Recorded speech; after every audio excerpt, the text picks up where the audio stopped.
confidence in Chicago this playoff season. Maybe it's because there's more in the air than Air Jordan. Bulls fans cheer names like Pippen, Grant, and King. And head coach Phil Jackson has combined youthful exuberance with crafty experience and has molded a team that is poised for a run at number one.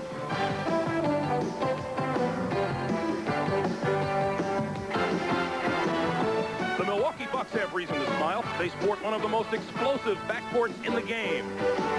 And leading scorer Ricky Pierce, perhaps the best sixth man in basketball, comes off the bench with even more firepower. But the Bucks must climb off the deck after a Game 1 loss and look for some answers.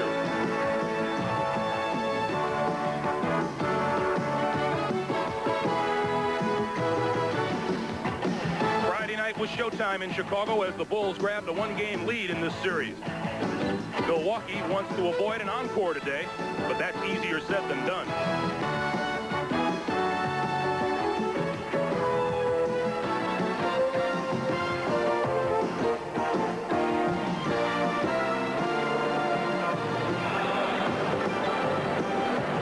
To one of the oldest and noisiest arenas in all of sports, Chicago Stadium on the west side of Chicago, the scene of Game 2 of the Eastern Conference Series between the Milwaukee Bucks and the Chicago Bulls. Thus far in the playoffs, home teams have had things all their own way. No different for the Bulls, who won Game 1 here on Friday night and are looking to make it 2 straight over Milwaukee here this afternoon. And good afternoon, everyone, and welcome to Chicago Stadium and to NBA basketball here on CBS. I'm Greg Gumbel. 41 of the last 48 best-of-5 series, the team that won the first game advanced to the next round. One of those exceptions was the Milwaukee Bucks, who last season lost their series opener to the Atlanta Hawks and then came back to beat the Hawks. I'm joined this afternoon by Quinn Buckner. Quinn, the question is, can Milwaukee repeat it again this year? Well, if they're going to repeat it, Greg, they've got to get some better play from the interior players. The 3 guys only got 15 points in the last game, and I didn't think they did a very good job defensively against the Bulls. They've got to come up to speed this afternoon. When you're talking about playing defense against the Bulls, you were talking first and foremost about Michael Jordan, who scored what we termed a quiet 38 in Game 1 Friday night. You know, he really did. You didn't see anything spectacular, but at the end he had 38. But I think the Bulls have gotten to the point now, you just don't depend on Michael Jordan. Scottie Pippen has got a triple-double in the last game on Thursday, and I thought Horace Grant, after getting off his chest about his contract, feels better, and I thought he showed that by the way he played on Thursday. Well, Michael Jordan and company aren't the only problems facing the Milwaukee Bucks right now. Let's bring in the third member of our team here at Chicago Stadium this afternoon, Andrea Joyce. Andrea? Greg, as you know, the Bucks had all kinds of injury problems throughout the season, but they came into the playoffs reasonably healthy until Friday night. In that game, Jay Humphries slipped and fell and pulled his groin. Now, he did not practice with the team yesterday. I spoke to him about an hour ago. He says he's still plenty sore, but he is going to play. Now, as far as the floor is concerned, the building supervisor claims there was no condensation from the ice underneath the floor, from the hockey ice. He says they were slipping on their sweat. And at any rate, though, he has doubled the number of kids along the sidelines to make sure that they can wipe up that floor quickly. We will keep an eye on both situations for you. Greg?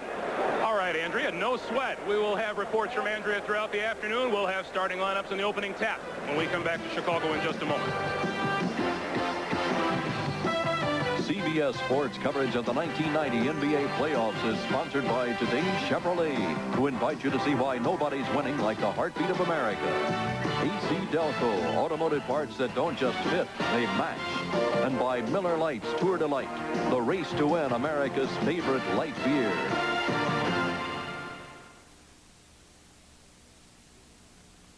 Although we'll have to watch Humphries' injury in the backcourt, the veteran Jack Sikma is in the middle.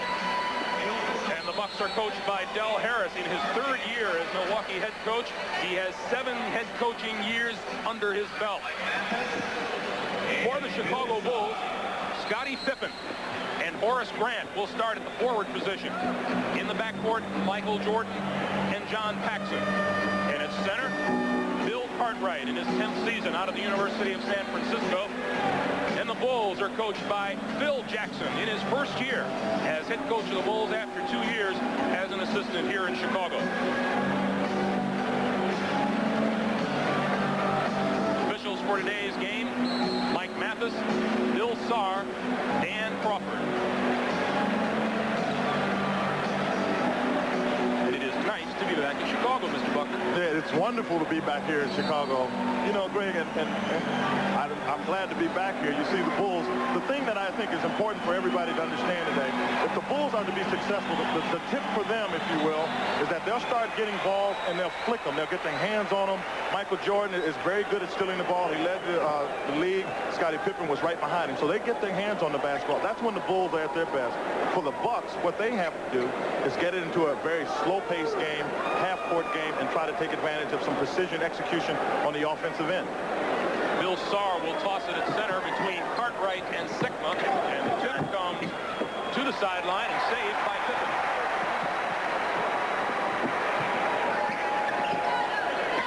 Paxson for Pippen with Fred Roberts on it. Pick and roll doesn't work. Cartwright open for a short pop. Out of bounds. That belongs to the Bulls. Milwaukee was able to stay close to Chicago on Friday night. It was a close game at halftime before the Bulls blew it open late. And they blew it open because all of a sudden they get plays like that. If you play an athletic game where it's running and jumping, the Bulls will win. But when you talk about just passing and getting the ball in the right place at the right time, I think the Bucks have the advantage. Fred Roberts. This is Alvin Robertson. Not his shot, but he hit it. Alvin Robertson. Yeah, and Alvin is a player that is a great defensive player, so you're right, that's not his shot. If he gets going offensively, that helps the team. But as I said earlier, it's got to be the inside play of the Bucks to make the difference. Horace Grant outside. And now Paxson. Cartwright trying to move on Sigma on the turnaround, around and in. That was a more determined Bill Cartwright than we saw on Thursday, because I thought Jack Sigma did a good job pushing Cartwright away from the basket. That time Cartwright got it in the basket.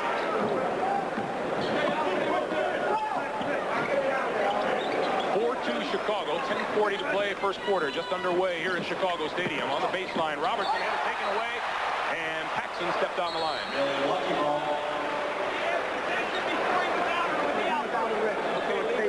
Here's Phil Jackson.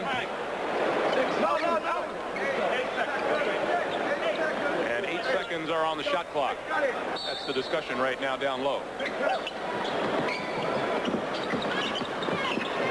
Shot clock at 5. Sigma, three-pointer. Around and out, Horace Grant with the rebound.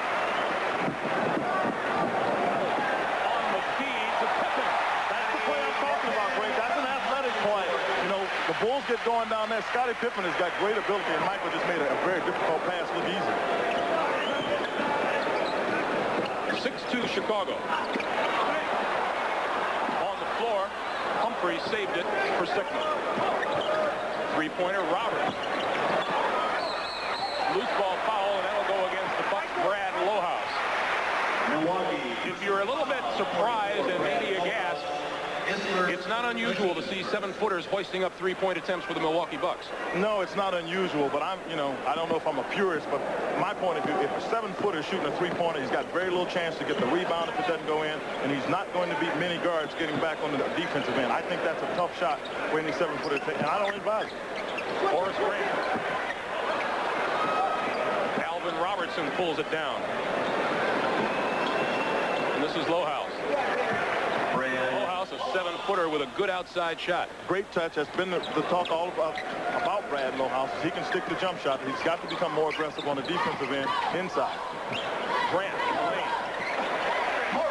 And that's a great example of it. Horace Grant made a good play, but if Brad Lohaus pushes Horace away from the basket, then that's not as easy a shot. Back outside, Humphreys to Lohaus, and then across court to Sigma. Down low, Roberts. Good look inside by Sigma. Good job holding position there by Roberts as well. 2-point Chicago lead. And Jordan has not yet attempted a shot. Pass down low, out of bounds to Chicago. You know, I talked to you, remember we were sitting around talking about that. I said Michael is interesting. He's a little bit like a father figure. Early in the game, he'll try to pass the ball, get Grant and Pippen and everybody else into the flow. And as long as that happens, then he doesn't have to force the offense. As soon as it stops, he becomes the offense. Pippen, baseline. Scottie Pippen recording a triple-double and had a career-high 13